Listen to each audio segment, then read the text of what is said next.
Então vamos lá. Então, boa tarde.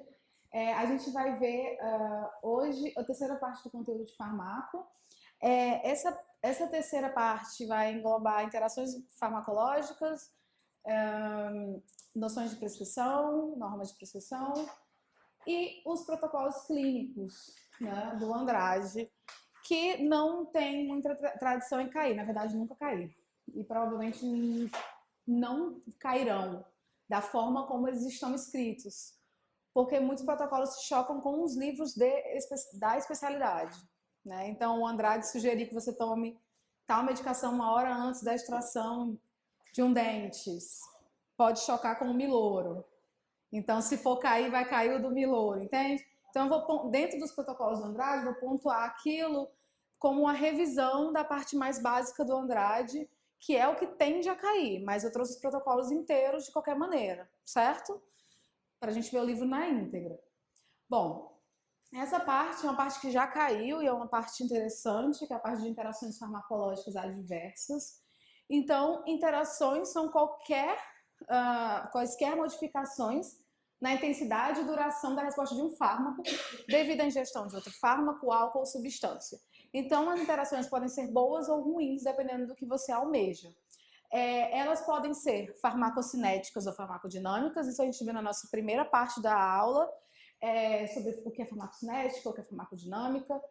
A farmacocinética, ela engloba tudo aquilo que está na distribuição de como o fármaco passa no nosso organismo. Então, absorção, distribuição, metabolização e excreção. E a farmacodinâmica, que é o que o fármaco faz no nosso organismo, que são os locais de ação, né, os mecanismos pelos quais esses fármacos se manifestam. Então, temos esses dois principais tipos de interações farmacológicas que o Andrade comenta. E aí, dentro dessas interações farmacológicas, temos essa classificação bastante confusa do livro do Andrade, porque ele faz uma interpretação livre de alguns conceitos farmacológicos que, na verdade, querem dizer a mesma coisa. Mas, né, como o estudo aqui é direcionado para a Marinha, então vamos seguir exatamente o raciocínio do Andrade em relação a essas interações. A primeira delas é o antagonismo. Então, vocês lembram o que é antagonismo? Essa é mais fácil. Provavelmente não é a que cairá. Antagonismo é quando um fármaco ele anula ou inibe a resposta de um outro fármaco. E aí, eu coloquei no slide exemplos para facilitar que vocês decorem o que é cada um. Porque eles podem ser confusos, esses conceitos, certo? Então, quando você pensar em antagonismo, um exemplo para vocês lembrarem são os antibióticos. Na aula passada, a gente comentou sobre como a gente não deve usar um bactericida como bacterostático, porque eles anulam suas respostas. Então, os antibióticos bactericidas em associação com os bacteriostáticos são um exemplo de antagonismo clássico, certo? Temos aí a potencialização. O que seria a potencialização? Vejam, potencialização e somação são tipos de sinergismo farmacológico. Para você ver como essa classificação do Andrade ela é confusa. Então, daí eu coloquei os exemplos para que vocês pensem como ele raciocinou ao escrever esse livro. Como ele raciocinou, né? Potencialização é aquilo que um fármaco que não age pelo mesmo mecanismo de outro interfere em sua ação, aumentando seu efeito. E aí eu trouxe um exemplo para facilitar que vocês lembrem desse conceito. Mecanismos de ações diferentes, efeitos aumentados. Que é o paracetamol com a varfarina. Paracetamol é o quê? Que tipo de fármaco? Um analgésico, não opioide, né? Um analgésico periférico. E a varfarina? Anticoagulante. O que acontece com o paracetamol e a varfarina? O paracetamol interfere na metabolização da varfarina e ele aumenta o efeito da varfarina. Então, são fármacos que agem em vias completamente diferentes e que, quando administrados juntos, um deles possibilita o aumento do efeito do outro. Certo? Bom, aí temos a reação inesperada. Reação inesperada é uma reação que você não, como o nome já diz, não estaria esperando. Ou seja, uma reação que não advém do efeito principal do mecanismo desses fármacos. Por exemplo, na potencialização, você vê que o paracetamol interfere na varfarina aumentando a coagulação, certo? Coagulação aliás, aumentando a hemorragia. Hemorragia é um efeito adverso direto do mecanismo da varfarina, ok? Na inesperada, não. Você, por exemplo, o metronidazol com o álcool, que foi o exemplo que eu trouxe para fixar para vocês. O metronidazol, quando administrado com álcool, causa uma interação que não advém do efeito principal do metronidazol. Qual é o efeito principal do metronidazol? O que ele faz? Ele é um antibiótico, o efeito dele é antibacteriano, correto? O que acontece com o álcool com o metronidazol? O metronidazol causa aquele efeito disulfiram, que é aquele efeito antabuse, que é o efeito que fica com taquicardia, sudorese, palpitação. São efeitos que você não esperaria normalmente quando você administra somente metronidazol, nem mesmo como efeito colateral. Só que quando você administra junto com o álcool, esses efeitos aparecem. Certo? Então é uma reação inesperada.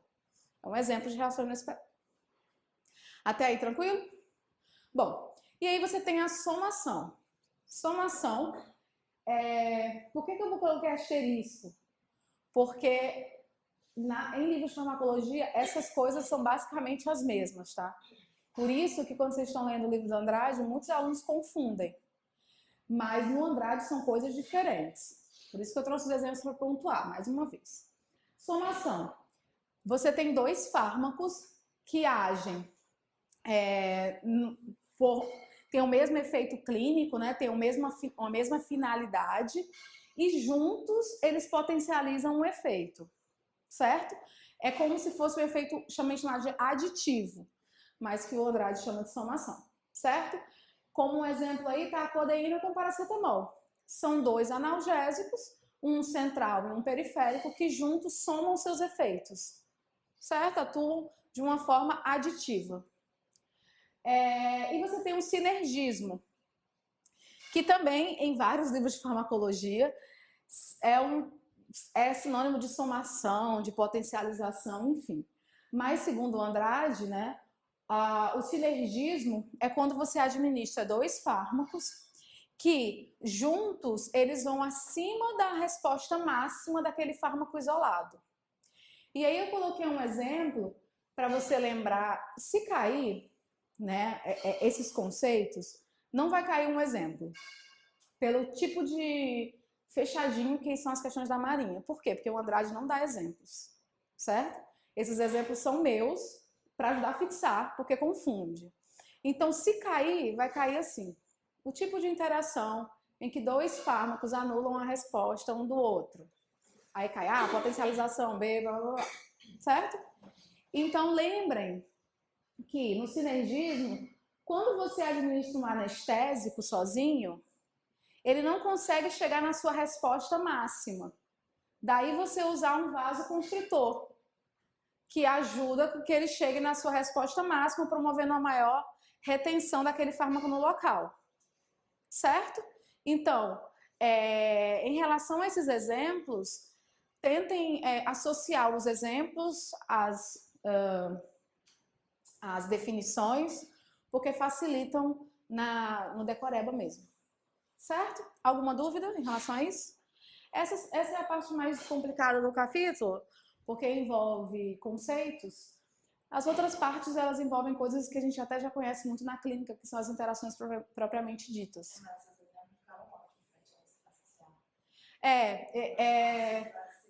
Eu tinha muita dificuldade de dar essa aula, porque eu sou farmacologista, além de dentista. Então, eu sei que o livro do Andrade é bastante confuso nessa parte, porque os conceitos, eles na verdade, muitos são a mesma coisa. E ele explica como são as coisas diferentes. Se você lê o Lenita, tá diferente no Lenita. Então, eu já anotei nas turmas que quando se traz o exemplo, fixa melhor. Então, para a prova da Marinha funciona bem, tá? Pode ser que caia, porque faz bastante tempo que caiu e é uma casca de banana, certo? Obviamente, se cair, vai ficar entre potencialização, sinergismo e somação. Vai cair entre esses três, porque são os que confundem, certo?